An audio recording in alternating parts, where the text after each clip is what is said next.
You're listening to the Patriot Nation Podcast.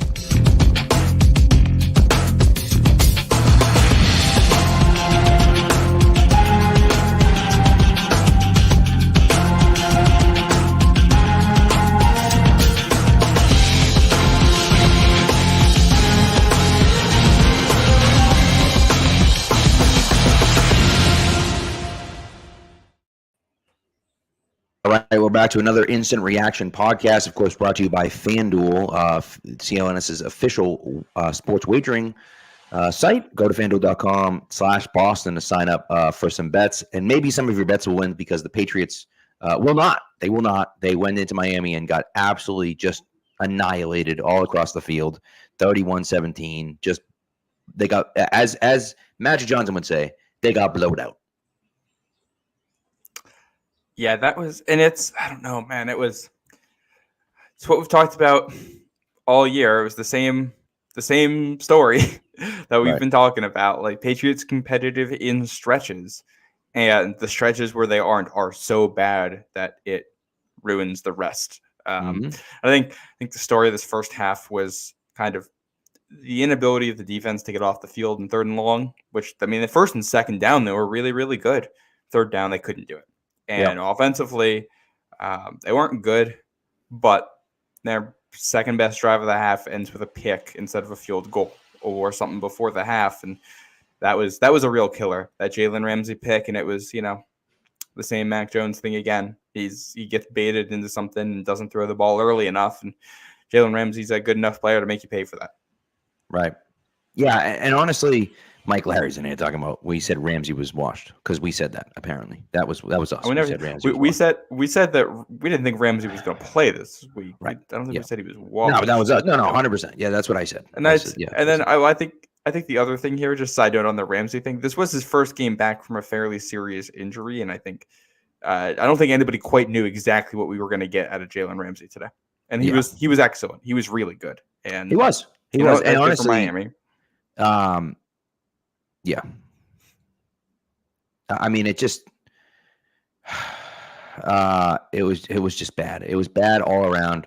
And look, we talk about it, and your dad is in the comments, and he's 100% right. The refs are horrendous, absolutely embarrassing.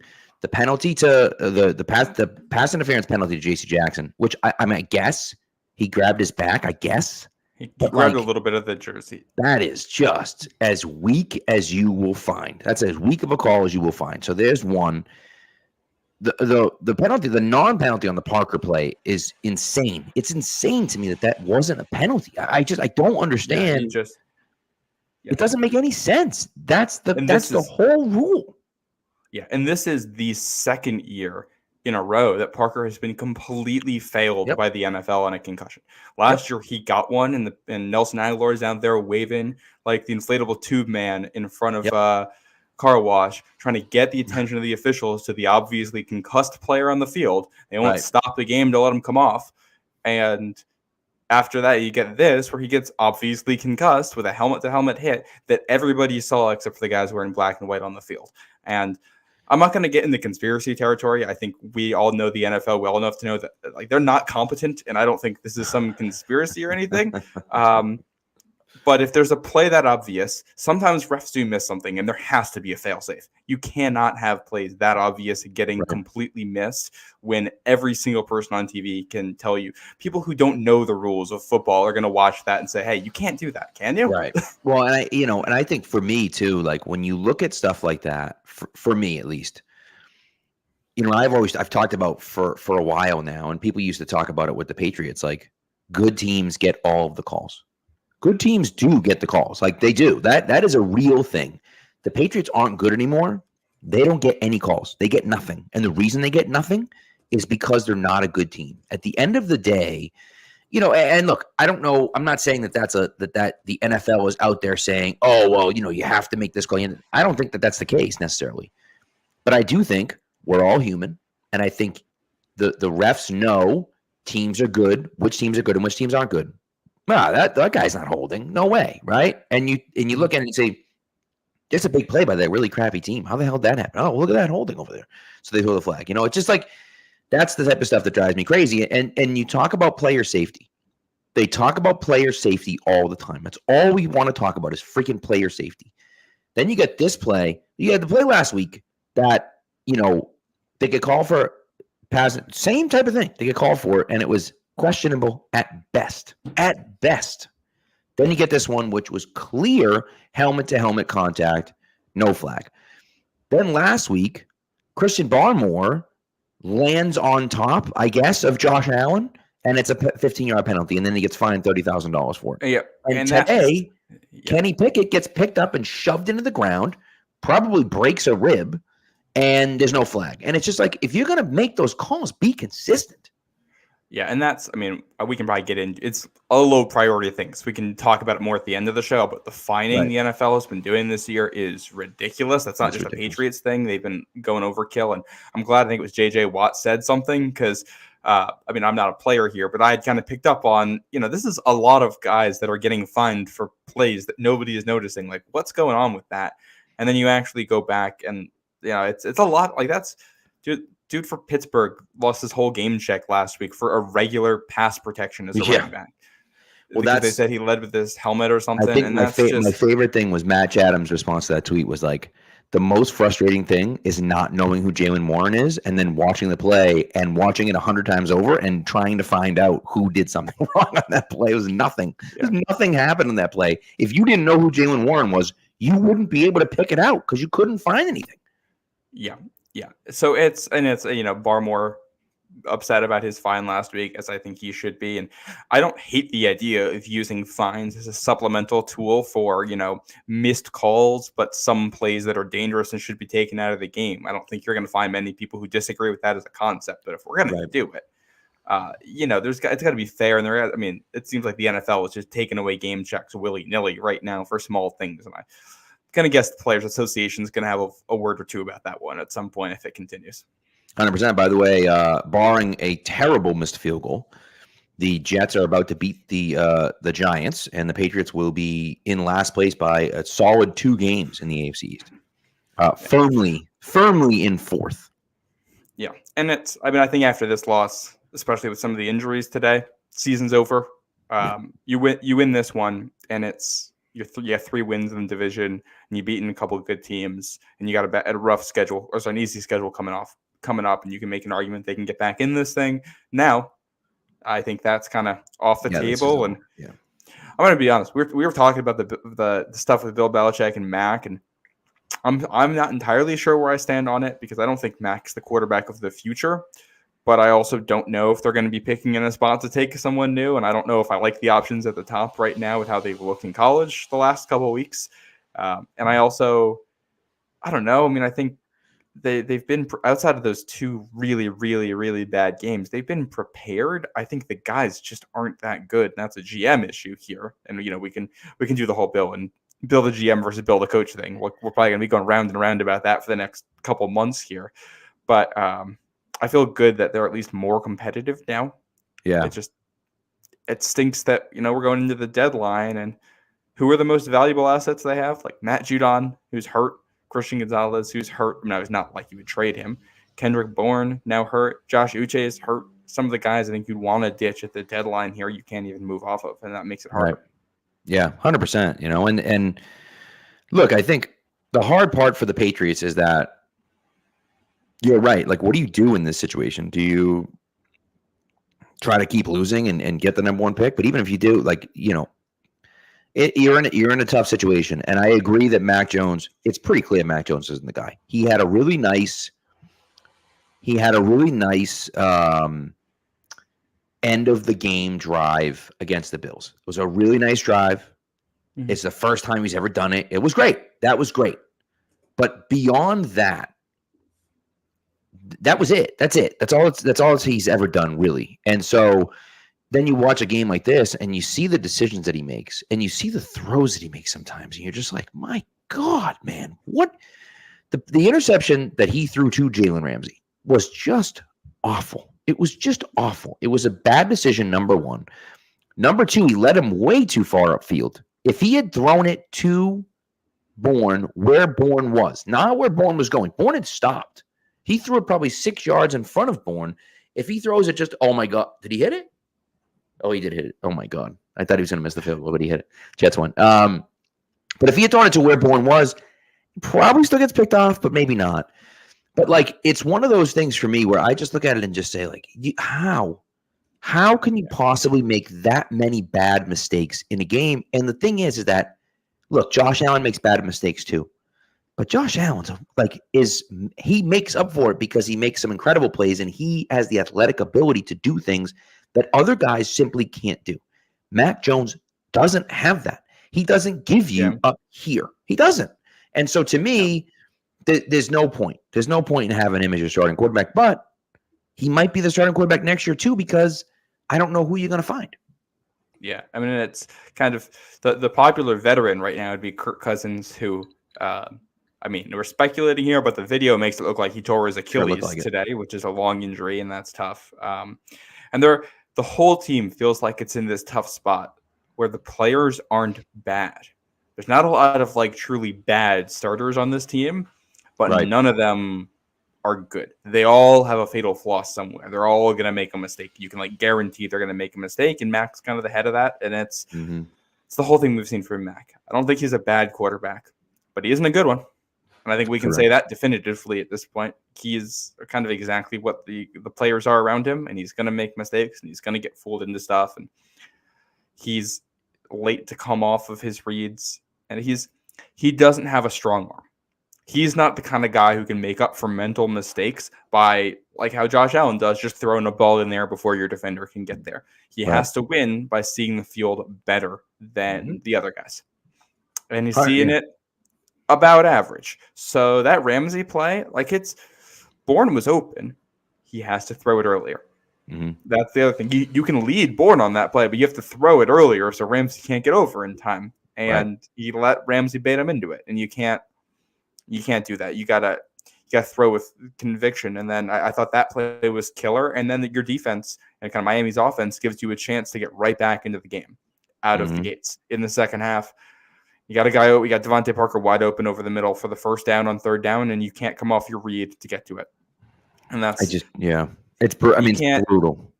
Yeah, you can't do it. And like I think there were some sacks today that weren't on Mac, but there were enough that were. Right, and that's really what it comes down to, is that you can't get to a situation where he's a liability. Mac Jones is a liability for you right now because he makes a lot of negative plays for your team. He just does. He does make a lot of negative plays for your team. And that's the hard part, is that you sit there and say, all right, well, where is the upside? Where is the upside from Mac Jones? Because I don't see it, right? Like, again, you can talk yourself into Josh Allen because the upside's so high. You can talk yourself into, I mean, there are plenty of guys that make stupid mistakes, but are good players.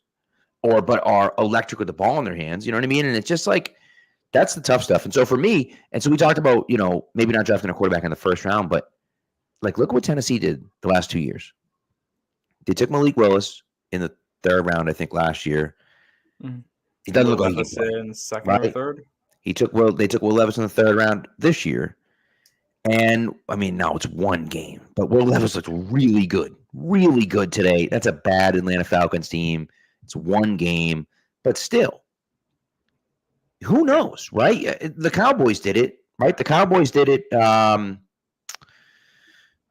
Cowboys did it however many years ago with Dak Prescott in the third round, right? And Dak's not the greatest quarterback of all time, but he's a good quarterback, right? Like the Seahawks did it years ago in the third round with Russell Wilson. That's the type of thing. You got to be able to hit on a guy like that. You know what I mean? And so. And look, and Mike Larry's talking about, you got to swallow the pill of missing your 15th pick. I get it. I understand that. You had to take a quarterback. You had to. And it's the other guys available there too. Like Mac was probably the best player available at that point in the draft. It's just he's probably the third best quarterback from the draft. Second best quarterback. He's the second best quarterback from the draft. Zach Wilson stinks. He stinks. Zach Wilson's worse. Trey Lance is worse. It's just. Field. And I think Mac's better than Fields, but I can understand people who want to argue. Yeah. Fields is the argument. I like Fields a lot. I think the thing about Fields, I don't think he's an NFL quarterback either. But the one argument you can make for Fields over Mac is that he has the athletic ability to give you something, even if the passing isn't working, right? Like, and I think they've used him horrendously in Chicago. So I think if you're able to use him more like the Ravens use Lamar, that you might see him be better. And so I could certainly see the argument. But either way, even if he's the third best quarterback in the draft, he's still better than the number 2 and the number 3 pick, right? So like, and look, San Fran whiffed on the number 3 pick, traded 1 million guys for him, and they're totally fine. The Jets whiffed on the number 2 pick, right? And they're winning with him at quarterback for somehow. So like, so that's the hard thing, right? And so it just is what it is. You know what I mean? And I just think that it's hard. It's hard, and you're in a crappy situation. But like, to me, you can't sit there and say we have to panic and draft a quarterback at number 10 no matter what. That's a bad decision, and they may not even get to 10. To be honest with you, it might be in the top 5, but still, if you're not sold on one of those guys, don't draft them. And we're gonna have a lot of time to talk about the draft here. I think the back half of this season, it becomes about who is on this team next year. Who do you want back, and who do you want gone? They got a lot of money. They got a lot of guys who are free agents from this team. Right. So it's a lot of figuring out what this is going to look like. Because this is the season here. You're too banged up. You're 2-6. You're not. Even if you really pull something together here, I think the best case you're looking at like an 8-9 type season. Right. That's kind of, I think, your best case now. So it's kind of regrouping and seeing what you can do going forward. And I think it's apparently you start with the offensive line. Trent Brown apparently was limping around the locker room after the game. We saw Cole Strange come out again with an injury that he's dealing with, which he came off the injury report this week and he gets banged up again. And it's just, he's been decent when he's actually on the field, but he's really having a hard time with the injuries this year. I wonder if do you think So was like tired or something like that, or wasn't used to the heat? He came out, Moffitt replaced him. Yeah, I didn't see him hurt. I didn't get it. So and Moffitt have both been inconsistent at right guard, so I don't know if they wanted to see something different. And I also thought So played pretty well today. I thought. I don't think he was bad, but he had a couple of bad plays in there. Yeah. And then Onwenu, he gets beat around the edge, and he's their best right tackle right now. But do you want to pay him like a tackle this offseason? That's going to be one of the questions, because I think he's good enough to be a tackle. I don't know if he's good enough to be a franchise tackle. I don't know how comfortable you feel about him playing 17 games a year there, and you're gonna have to pay him like he's one of your best offensive linemen. But is he actually going to perform that well at tackle? Well, that's a question there. How do you feel about Trent Brown? Right? Trent Brown's another one. And he's just so inconsistent. And he's probably a guy that ends up being back, especially if the coaching staff's here, just because he's not a bad player and he's usually good value for the money. And they got a lot of holes on this team. So having somebody at left tackle who knows what's going on and who is at least average for not crazy price is a good thing. But, this is a year-to-year solution at left tackle, and you want a franchise guy. At some point, you got to draft somebody, and it's probably going to have to be a first-rounder. Same for wide receiver, that you can get your receivers in the second. I will say, we talk about the wide receiver position. Juju came in, and that's the best Juju has played this year. Yeah, that we saw late when he finally came in. I think Demario Douglas, you saw why he was a 6th-round pick today. He didn't look bad, but the Dolphins were able to make some tackles. He's a good athlete, but he's not a Zay Flowers athlete, and you saw that today. Miami did a good job there. Bourne is tough. There's a lot of questions there. And Mike Gesicki, I think, had 1 catch. I barely noticed him out there. Hunter Henry came alive late, but it took a while for him to get together. It's just all of it. All of it. Honestly, all of it. It's just, everything that they did today. They don't have the playmakers on offense. And, I know guys are hurt defensively, but man, and Miami's offense is very good. I'm don't take anything away from Miami, but you got to play better than that defensively. You have to. You just have to, right? And you force 2 turnovers, and you allow 2 wide receivers to have over 100 yards receiving. You got smoked all day by Tua, just crushed you all day long easily. It was easy. It was easy for them, and that's the hardest part. Is that it's, man. I mean, like, really, it's like one of those things where, like, first down they were fine, second down they were okay, third down they couldn't get off the field. I mean, what the hell was? I'd like to see the stats on Miami on third down. They were incredible. I had tweeted this out at halftime. At the half, Miami's offense had a success rate of like 36% on first and second down, and then it was 56% on third and fourth down. It's crazy, and it's just they got playmakers, and the two of the Miami touchdowns were just miscommunications. J.C. Jackson said that that first touchdown to Hill, it was quarters coverage, so Mapu has kind of along the inside hash mark there. And really, in a coverage like that, J.C. Jackson's basically just one-on-one man coverage with Hill, and he gets beat deep. Right. That's clearly happened there, and he wasn't able to execute it. They kind of miscommunicated who was there. And then the last touchdown of the game, man coverage, man goes in motion, got two guys covering one, and the other one's wide open. And part of that's the stress Miami puts on you.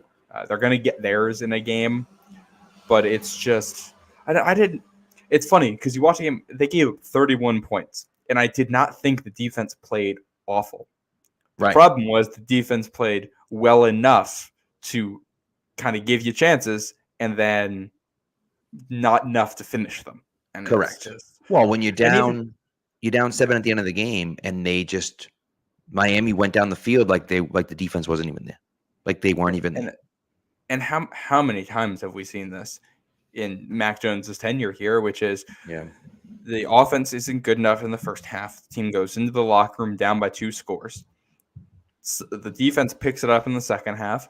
The offense puts together a drive to pull within a score, and then the defense can't get that last stop. It's just rinse and repeat at this point. Sure is. There's going to be an injury somewhere in there that is going to really hurt you, and there's going to be some weird stuff with the officials in there that's going to hurt you. And that's really been like the last 3 years. I mean, we all point to the Matt Patricia stuff, and it's easy to blame, but a lot of this happened in 2021 too. Did. You just faced some bad quarterbacks in there, and we're halfway through the season now, and the defense hasn't gotten a score. I think that has a lot to do with where New England is. They've relied on the defense supplementing the offense on the scoreboard directly for a long time now. And when's the last time the Patriots had a year like this where they just weren't getting the turnovers and weren't getting the defensive scores? I mean, the fact that the first points off of turnovers came last week. The first points that they've scored off of turnovers. So obviously, defensive scores are hard to come by, but like the fact that you haven't even scored off a turnover yet is crazy. And look, a big part of that has to do with the offense, but like, the defense isn't having those explosive plays. Now, does it hurt that Matthew Judon is not there and Christian Gonzalez isn't there anymore? And you started the season without Jack Jones and John Jones, and Marcus Jones only played one game. And like, all of those things, of course, add up to it. But like, to not be dominant defensively is tough, and this team is built, on having a good, having a fine offense and a really good defense. And that right now their defense has been okay, but nothing special. And that's been the issue. And I think we were banking on top 20 offense, top 5 defense, top half of the league special teams. That was kind of the goal. And I think what's funny is that, like, depending on the stats you look at, they fall into some of those categories. The Patriots they showed it during the game. They're tied for 5th in the NFL in drives that get into the opponent's territory. Right. It's like it isn't an entirely anemic offense, which is the most frustrating thing because they suck you in. They can put yards up and they can get close to scoring territory. They cannot get from the 50 to the goal line, or sometimes even the 50 to the 30 without stumbling, without falling over and doing something they shouldn't be doing. Right. And that's kind of the story right now. And then the defense is put in too many tough positions, and you're down your 2 best defensive players right now. Well, and that obviously doesn't help. No, right? And like that doesn't help. And I was confused by some of the schematic stuff on defense. I'm really not sure. Like I like Miles Bryant. I do not know why he was on the field this much in this game. I thought this is one of those games where it should be Jonathan Jones in the slot with JC and Jack outside. And I think that allows you to do a lot more man and a lot less of the zone. Although I think you do want some zone against Miami just to interrupt passing lanes. but there was way too many plays where Miami's first read was open, and then even more plays where the first read was covered, and Tua was just able to get to his second one and make a play. And part of that was coverage, and part of that was pass rush. Part of that was Tua. I think credit to him. I think he did a really good job of dissecting New England's defense and knowing what was going on. So I'm not gonna. The other team gets paid too. I think Tua had a good game, all things considered. But stepped up quite a few times to avoid the rush. Made a nice play, turned it. I think it was at that third and 5 or was it 4th and 4 where he scrambled for the first down right up the middle. I mean, and they had no one at the middle, right? Play right there. Yeah, just super tough, and it's the situational football. It's where it was the Patriots. Miami didn't get a third down conversion until either late in the third or maybe even the fourth quarter or something like that, which is kind of astounding. But what kept happening is the Dolphins would get into 3rd and long, and then they'd pick up almost all of the yards and convert on 4th down. Right. And I know a lot of that's the scheme too. I credit Mike McDaniel. That Dolphins offensive line had nobody, and their answer was just, we're going to keep screening you to death over and over and over again. And the reason you can do that is because the corners have to play really far off, because even if the offensive line is hurt, they can still get downfield so fast that they can hit the deep shots on you, because it doesn't matter that the offensive line is hurt. It doesn't matter if they can't protect. They can still hit the deep shot because they can get open that fast. It's just what makes this offense so hard to defend. I mean, I thought most of the coaching and the defense was good today. In theory, you just had a couple flaws in execution. Miami did a really, really, really good job of hitting them. Yeah. By the way, Ian Rappaport just tweeted out, wide receiver Kendrick Bourne, who has really impressed this season, has an MRI tomorrow to evaluate his knee injury. Based on the initial diagnosis, the hope is it's an MCL injury, but the MRI will tell all. So, I think that's one of those things. And by the way, I just saw someone say this on here, right? The Miami Dolphins. Oh no, not that one. The Patriots lost to the refs. Was this one? Is the same guy? No, the Patriots lost to themselves. Patriots did not lose to the refs. Let's be honest here. Let's be honest. There was some really bad calls. I think if you are a gambler, right?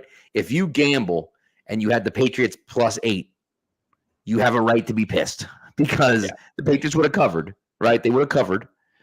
But they weren't winning this game with or without the refs. It doesn't matter. Now, obviously, not getting the calls hurts, right? That makes it obviously a lot more difficult for you to win.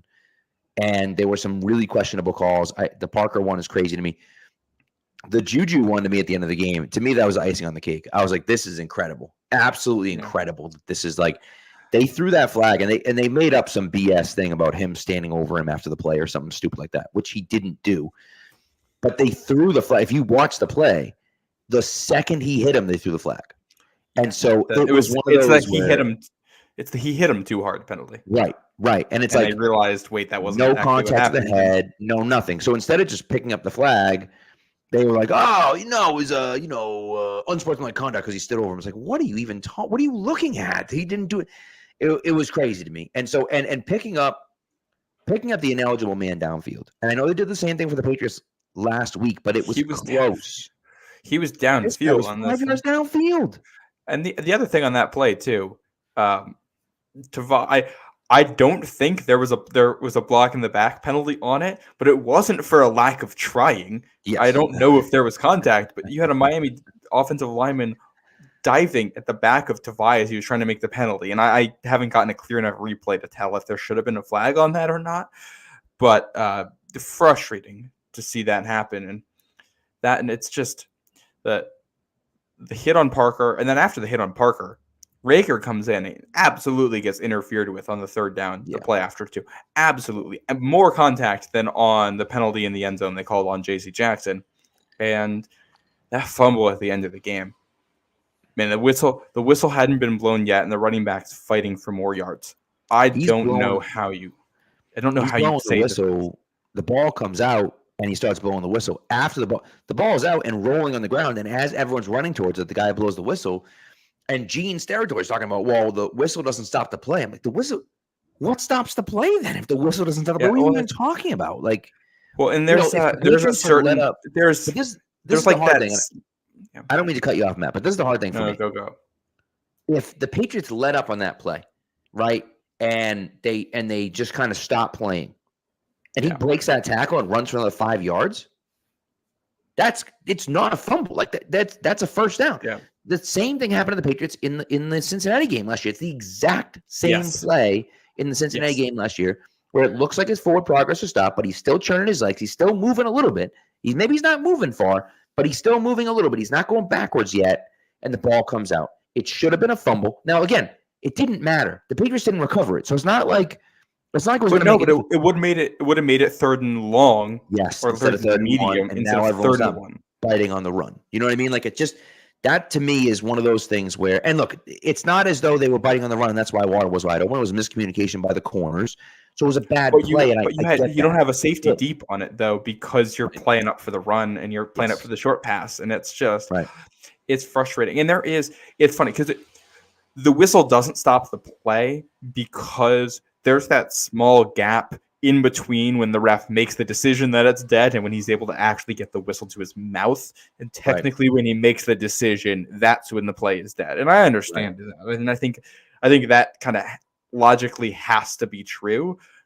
I just don't think you can look at it. Once the ball comes out, I think you got to not blow the whistle, because at the very least you have to see what happens with the fumble and the recovery and then talk to the refs and make a decision. Then everybody can play it out, and then you can talk about it. Because you can retroactively say, hey, we thought he had forward progress, if that's what you think. But let it play out and then blow the whistle. At least you got to do that there. Yeah, I agree. And it's just it's one of those where it feels like the Patriots aren't a bad team. They also shouldn't have won this game, and they didn't have as good of an opportunity to pull out a miracle as they should have.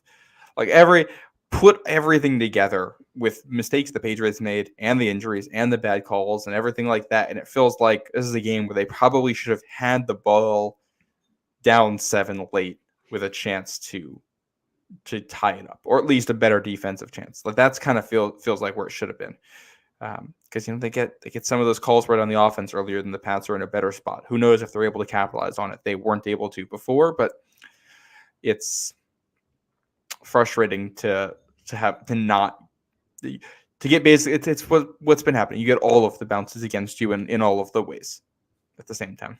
Yeah, and again, I want people to understand it's not because of the refs the Patriots lost. It would have helped, but it's not because of the refs. And look, this is where we can start questioning things. People are talking about DeAndre Hopkins, who had a great day today. DeAndre Hopkins is a really good player. And I think Devontae Parker, who's out again, I think, we all agree Devontae Parker isn't very good. Juju Smith-Schuster, not very good, right? Like, caught a touchdown pass today, of course, but he was only in the game because Juju and Kendrick Bourne, Jesus Christ, Parker and Kendrick Bourne were both hurt. That's the only reason he's in the game, right? So we go back and we look at, okay, this is happening, but DeAndre Hopkins, they should have signed him. They didn't. Fine. Yeah. I was kind of against it because I was like, all right, Parker's kind of the same guy, whatever. That was a mistake on my part. I was wrong about that. Screwed it up. They screwed it up. I screwed it up. Everyone screwed it up. Fine.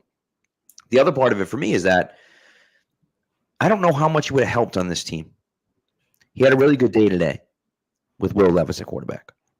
He's done really nothing with Ryan Tannehill at quarterback. He's been fine, but he's done pretty much nothing with Ryan Tannehill at quarterback. And when a lot of his stuff is, making deep plays, and that's the area where Mac hasn't been good, but it's not because of the receivers. It's because he's not really taking shots, and he's taking low quality shots, and defenders are cutting off his throws, and Hopkins doesn't help you there.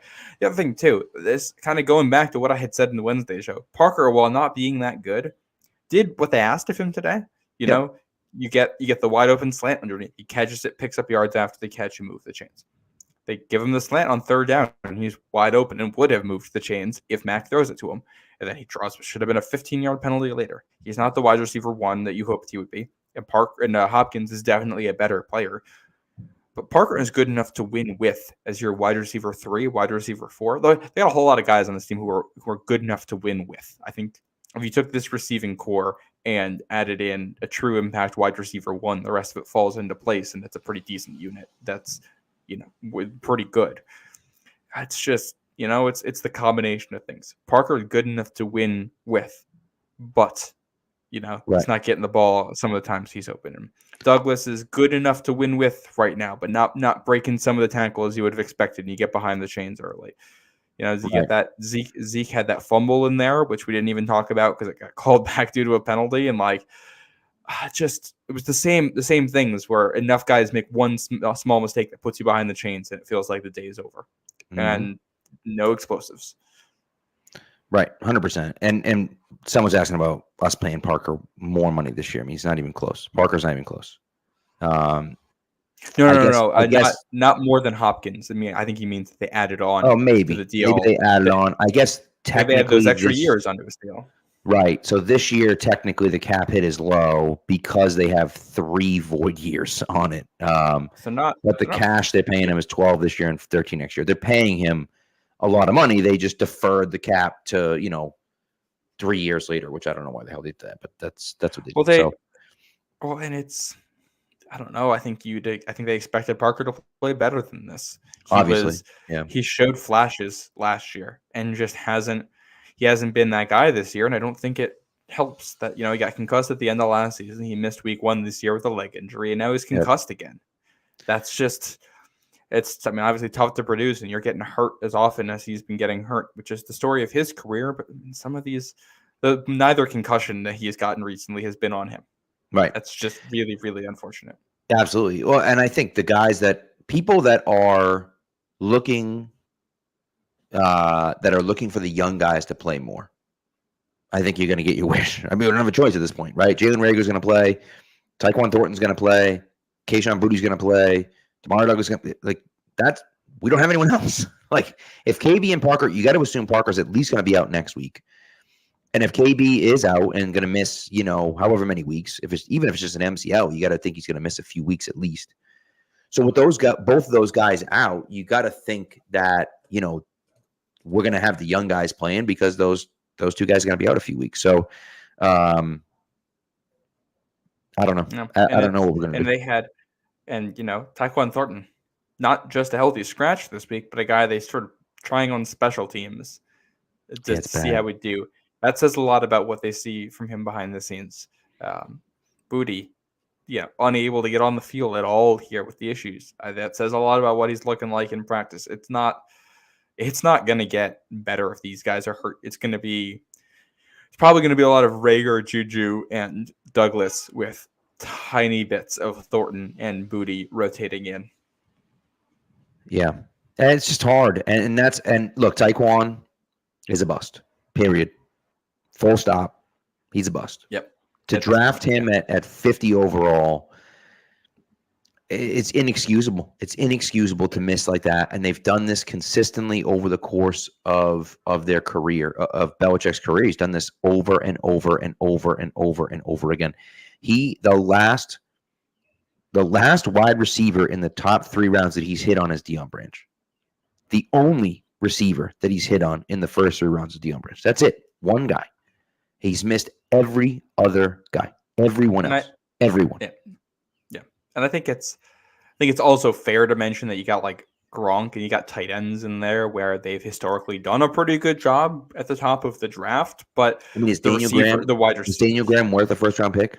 Was Ben Watson worth a first-round pick? Those guys are fine, good players. Watson was, because Watson went in the first round. I think that was worth it. You got a pretty good career out of him. You're right. At the end of the first round, they got a good career out of him, and it's he's Daniel better Graham than the receivers they've drafted. Correct. Yeah. I mean, my point is that you're looking for these impact offensive players, and you haven't drafted any of them. So. Anyways, we're running wicked late on an ad, so let's do a quick ad, and then we'll just kind of wrap it up here, because we're just talking about the same things. I think everything we talk about every week. So here we go. Snap into the action this NFL season with FanDuel, America's #1 sportsbook. Right now, new customers get $200 in bonus bets guaranteed when you place a $5 bet. That's $200 in bonus bets, win or lose. If you've been thinking about joining FanDuel, there's no better time to get in on the action.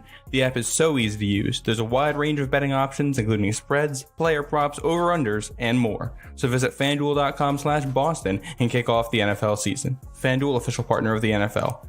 Ages 21 and up and present in Massachusetts. Hope is here. First online real money wager only. $10 first deposit required. Bonus issued as non-withdrawable bonus bets that expire 7 days after receipt. Restrictions apply. See terms at sportsbook.fanduel.com. Gamblinghelplinema.org or call 800-327-5050 for 24/7 support. Play it smart from the start. GameSenseMA.com or call 1-800-GAM-1234.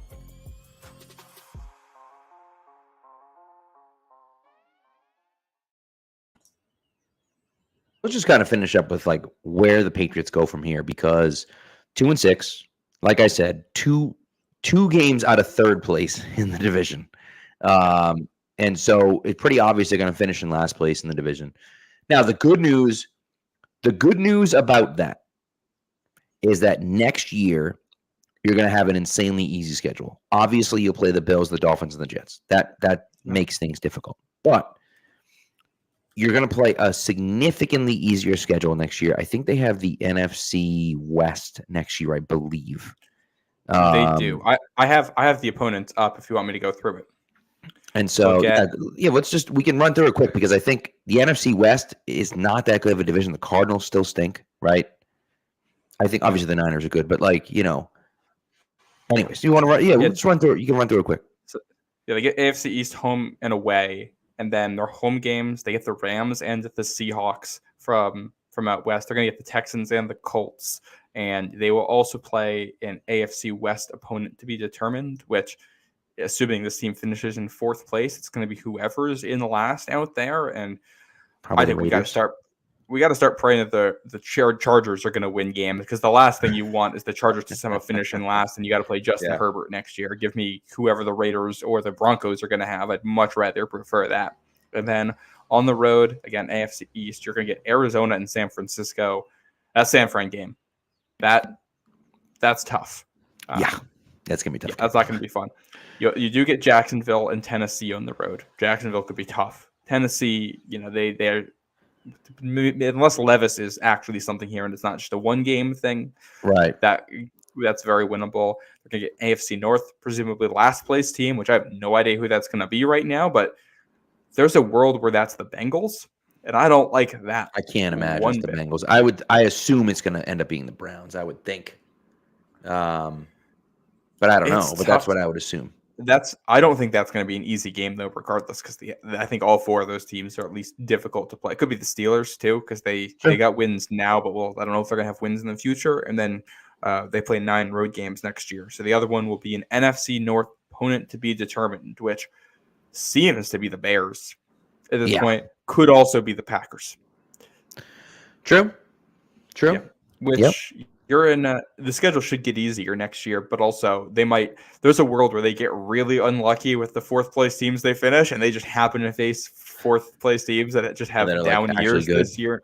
If their fourth place schedule includes Justin Herbert and Joe Burrow next year, I am going to scream. I'm going to lose my mind. Yeah.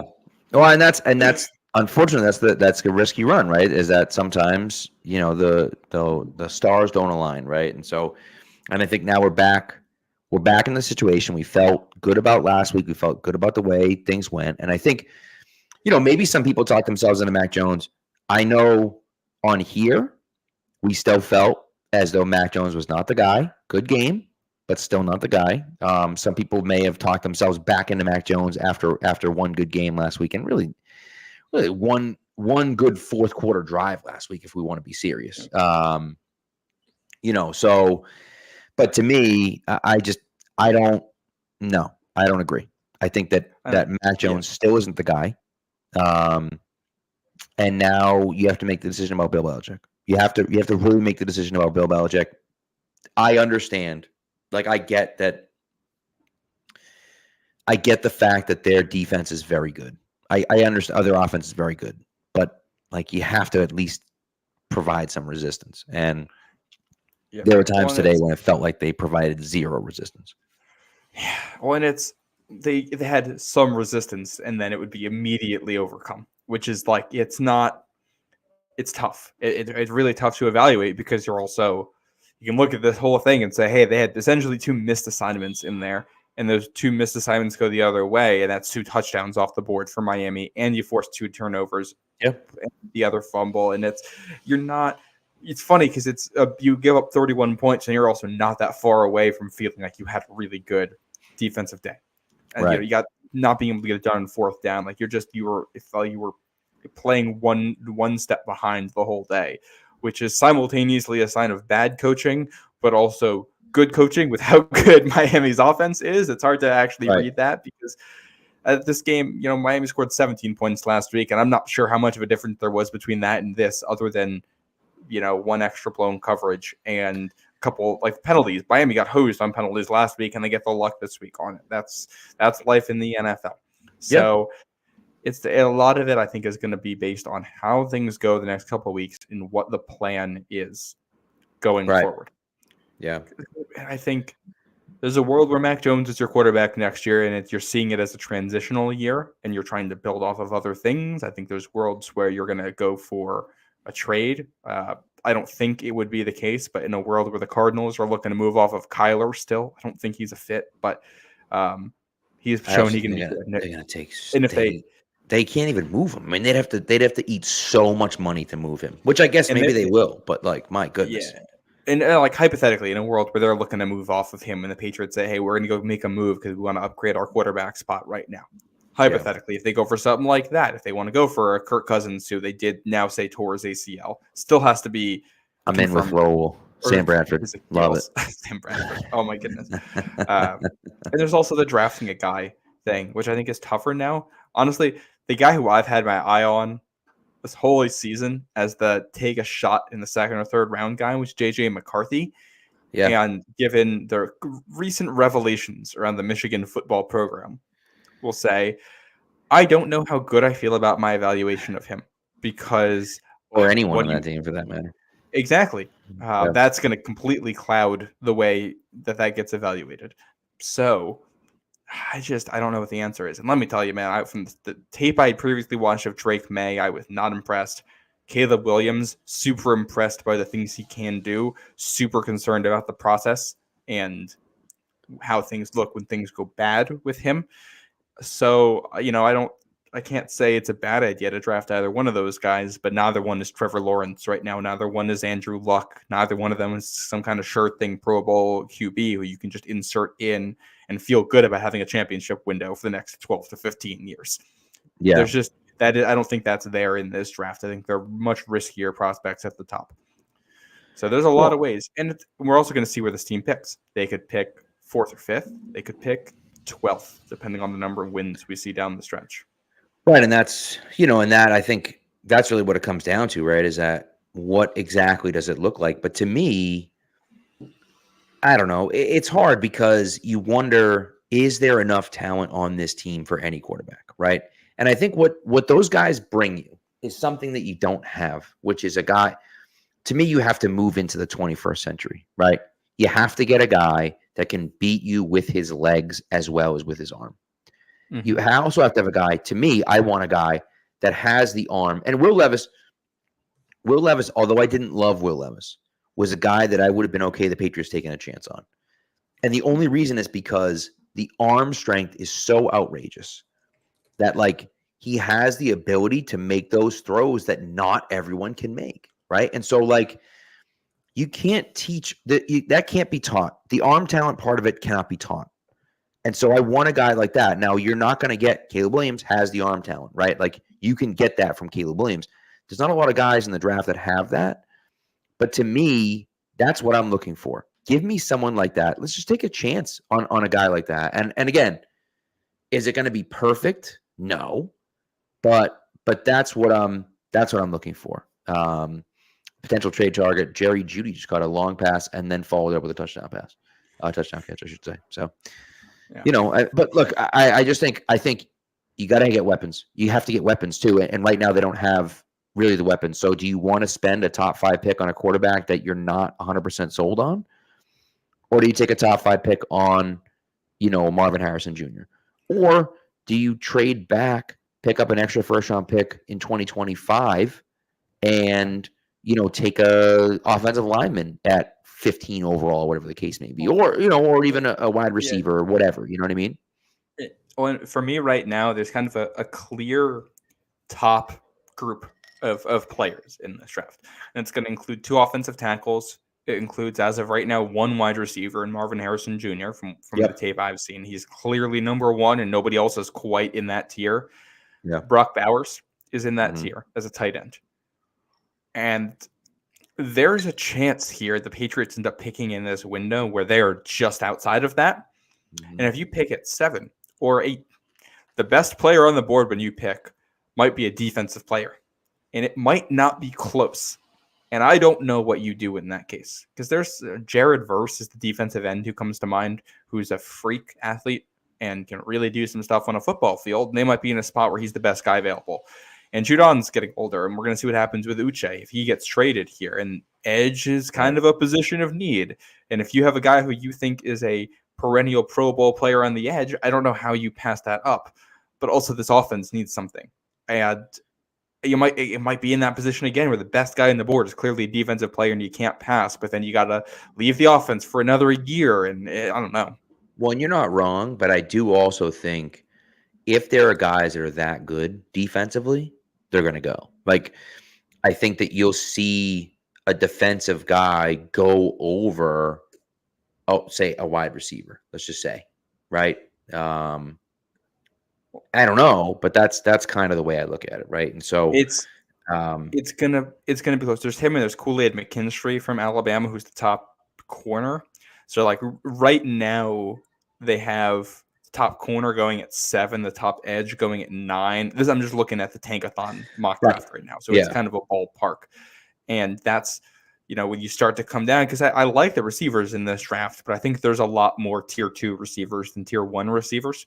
Yeah, and the value you get picking a receiver, like the quality of prospect you get as a receiver picking at 11 might be the same as picking at 31. There might not be much of a talent difference there, and if you're there at 11 and you got to pick. You get the pick of any receiver you want, but they're all the same group. It's kind of a tough position to be in because you feel like you're in a spot where you would like to be getting a difference maker, but you might not be. And, it's there's the thing is this draft is top heavy with offensive talent, and the guys who were picking at the top of this draft all need offensive players. So that's where you're in the position where, you might either have to trade up for somebody or the best guy on the board's defense. Right, which is why I don't know what you do in that scenario. I think you trade back. I think you don't have much of a choice. You kind of have to trade back because it's just gonna depend on what the deal looks like. Because if we'll give you a 3rd round pick to move up 10 spots, right? Then that's not enough. You know what I mean? But it's just, I don't know. Yeah, and it's a lot. A lot's going to depend on the future weeks, and it's the toughest thing about all of this evaluating is that I don't think this team right now is bad. I know they're 2-6. I know they've played poorly. I don't think this is a bad team. I think this is a very flawed team that's injured. It's a good way to put it. Played a lot of good teams, and I think we'll if they're a bad team, they're going to lose the next couple games, and that's we'll get to that when we get to that. But I don't think they're as bad as we saw against the Saints. I think they're a team that is approximately a score away from the top teams just consistently. And when things go well and they get lucky, you get the Buffalo game, and most games it's going to look kind of like this or like it did weeks 1 and 2. Yeah. No, it's no good. So anyways, all right, let's get out of here. We've been here almost an hour talking about this garbage game. Look, the Patriots are not good. They're just not good. No. They're not a good team. They're not. It's just the way it goes. Enough. And it sucks. But it just, it is what it is. And I think that you are in a situation right now where this is what you are. You are what you are. Now, you got Washington next week, who played a really tough game against Philadelphia. I think that they always do that. I don't think Washington's a very good team. Both games were close. Yeah. But they play Philadelphia hard every year, and they scored 31 points, right? They have a legitimate offense. Sam Howell is a gunslinger. He can throw the ball around. Now, he's going to throw it to somebody, either offense or the defense. Well, and that usually works in the Patriots' favor, which is good. Then you're playing the Colts with Gardner Minshew, a quarterback. They're not very good, though. I think they've scored. They have scored. They lost today to New Orleans, but they allowed 35 points to New Orleans, who had only scored over 20 against you. And so it's one of those things where they're not very good either. You're not. So the Patriots have a chance to pull off some wins here, and get it to 7-9 or 7-10, 8-9, something like that. So we'll see. Well, I'm going to be interested to see what happens the next few weeks, because that to me is going to be the big question. Are you not good enough to compete with the good teams in the league, or are you just a complete disaster and you're just one of the worst teams in the league? I think that's what we're going to find out these next 3 or 4 weeks. And I suspect we're probably going to see this being a team that is middle of the pack and at the very bottom edge of middle of the pack. They're like the last team in that group. Yes. I wouldn't be surprised if they get a blowout win one of the next couple weeks, because the luck they'll finally get a game with like 4 defensive turnovers and the offense doesn't turn it over once. And it certainly could be. It certainly could be next week. The way that, the way that Sam Howell throws the ball, it certainly could be next week, but we'll see. Yeah. So anyways, all right, we'll be back Wednesday talking about next week and where they go from here and what they do and keep the silver pants anyway. I don't care if they're lost. Keep them. Listen. If they stop wearing them because of this, I'm going to be mad. They looked like a functional offense. The last time we saw the blue pants was the Saints game. You didn't even look like a functional offense. So for the last 2 games, there was the Raiders game in there, but yeah, wore blue pants for that one too. But that's on the road. They wore blue pants on the road too. All right, well, never mind. Whatever, I don't care. Blue pants on the road is fine, but keep the silver at home. Well, the Raiders sucked. They sucked against the Raiders too, so fine. So even more. You played like garbage with the blue pants. Keep the silver pants for God's sakes and go from there. So, it looks so much better. So much better. It's really good. Yeah. I also one last house cleaning on this. I thought it was interesting. You saw Dante Hightower on Twitter complaining about the refs, which I feel like you rarely see former players weighing in like that. I think more notably, Daniel Equale was like, he called out the refs. He's like, what is this? #refs or something like that. Yeah. He's on IR. That is a player on your current roster. I don't know if that tweet is still up. I don't know if he's going to get fined for saying that, but I do think it's notable that you got a current player looking at that on the roster being like, hey, what's going on here? Yeah. Well, I mean, the refs were embarrassing today. Everyone should be complaining about the refs. The fact that they got away with, I think, multiple illegal formations or guys in motion towards the line of scrimmage at the snap. There was one that should have been either a false start or a guy in motion. There was another one with the guy clearly going towards the line of scrimmage at the snap. I don't. And Belichick was fuming, and they just don't. They haven't called it all year on them. The one play where Mostert and Barrios are both in motion, and Mostert stopped, but Barrios kept going. That's illegal. You can't do that. Those are 2 guys in motion. They both have to be set for a full second before you snap the ball, and they weren't.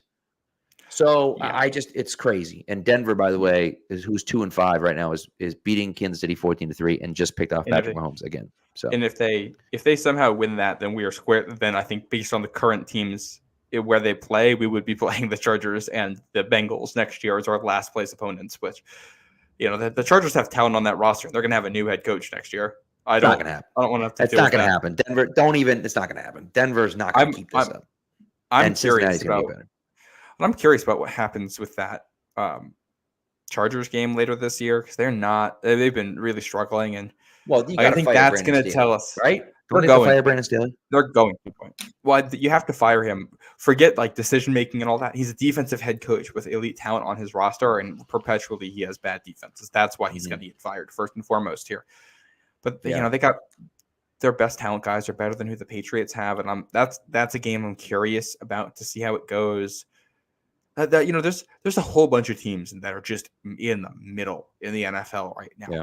The Patriots are one of them, and they play basically all of the other ones down the stretch. And I don't know if it's better for the team to win a lot of those games or to lose a lot of those games. I'm really not sure right now. I don't either. For my mental health, I hope they win at least a fair share of them. I know, or at least look good. At least be competitive. Be competitive. I will say they were fairly competitive today. They got screwed a few times by the refs. They made a few horrendous plays on their own, and that's the game, And so, but this team, the thing about this is that this team is not good enough, A, to overcome bad calls from the refs, and B, to overcome bad mistakes that they make. Like, they're not good enough to do either of those things. And the injuries. Yeah, it's all 3 of those things. Injuries.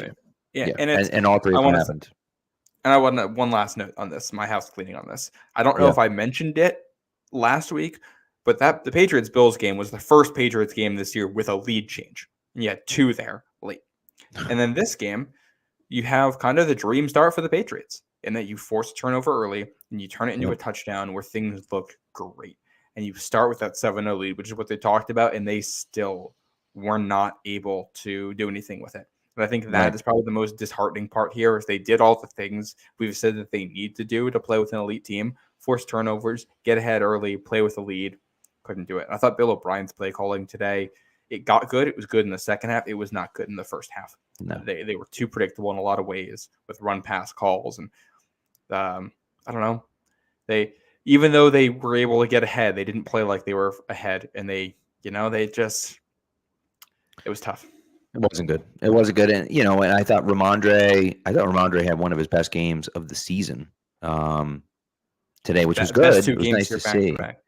Yeah. But, it's not good enough. And if, they just couldn't throw the ball. I mean, Mac had under 100 yards passing in the fourth quarter. I mean, it's just like, it can't happen. So anyways, all right, let's get the hell out of here.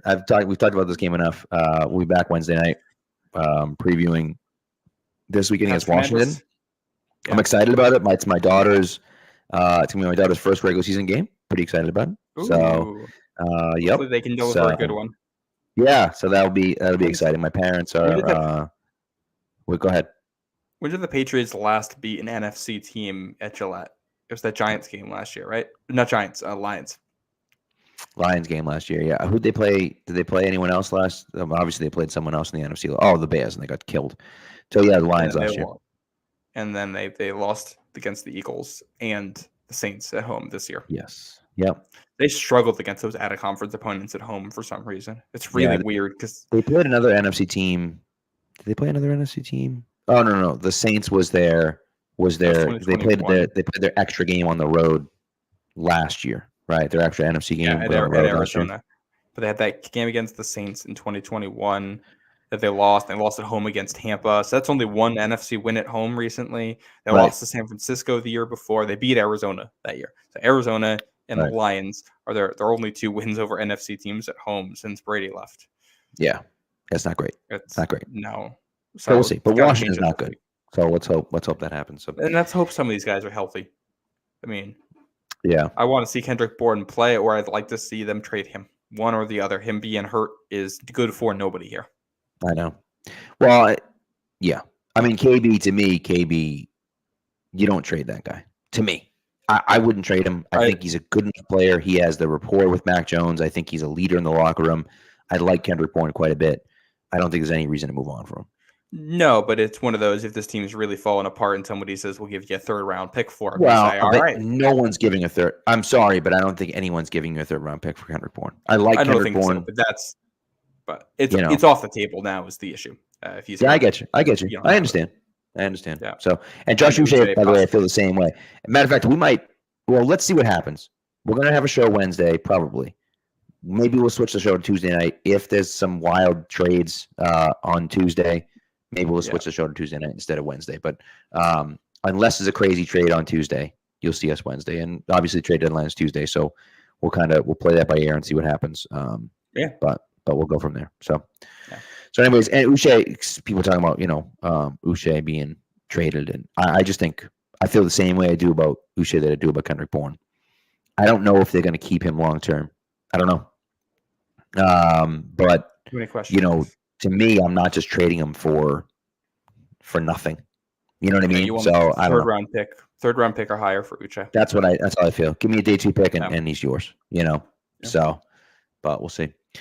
Yeah. Anyways, all right. Well, thank you for showing up, guys. Appreciate the chat as always, and we'll be talking to you later on this week again. Probably Wednesday, but if the Patriots make some moves on Tuesday, then maybe we'll switch it to Tuesday. We'll see what happens. So, all right. Thanks, guys, and we'll talk to you later on this week.